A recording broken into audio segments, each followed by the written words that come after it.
We're bracing for Typhoon Shanshan. We're not really seeing that much rain here in Tokyo, but we know that it's going to barrel through the southern island of Kyushu. The system is currently equivalent to a Category 2 hurricane. We've already seen some disruptions in airlines, railways, also some manufacturers. Bloomberg Intelligence now saying that the typhoon could be costing Japanese insurers 100 billion yen or more and put the earnings of some companies at risk. Asia insurance analyst Stephen Lam joins us for more on this. So how would the losses from this typhoon compared to previous ones in recent years, Steve?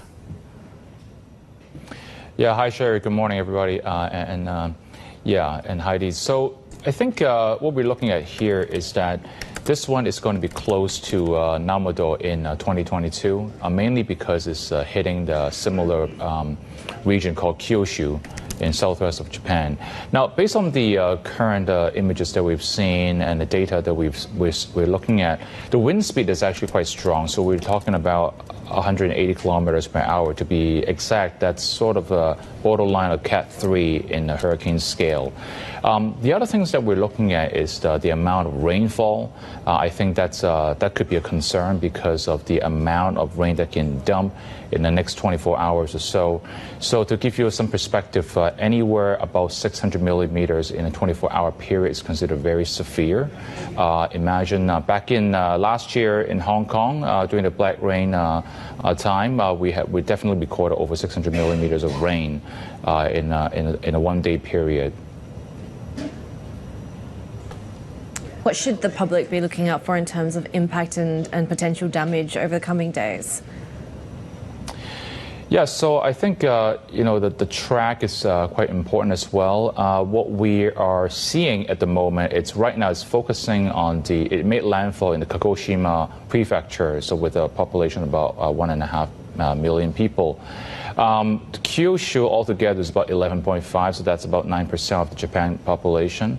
But at the moment, it seems like most of the wind damage is going to be focusing on Kagoshima prefecture. Like I said, flood damages could come in that prefecture along with Miyazaki. So combined together, we're talking about a few million populations in that area. The other things of concern is definitely the duration of the impact. This storm is actually quite slow. It's only moving about 15 kilometers per hour. So the longer it stays, the more impact it could be. I mean, there are so many natural disasters here in Japan, whether it's typhoon, earthquakes, tsunamis. What measures do these insurers have to withstand these losses? Yeah, so actually, in fact, Heidi, Sherry, the insurance companies have already budgeted a lot more for this year due to climate change and whatnot. In fact, earlier this year, there's a number of hailstorms that already jacked up the insurance claims around April and May timeframe. So this year is definitely going to be above the 10-year average. So the insurance company is thinking about 30% or more. Now, how are they going to buffer that? Luckily, the Japanese stock market has been pretty good, except some volatility earlier this month. But then overall, they're expecting really a lot of windfall in terms of equity gains for this year to shoulder some of the losses.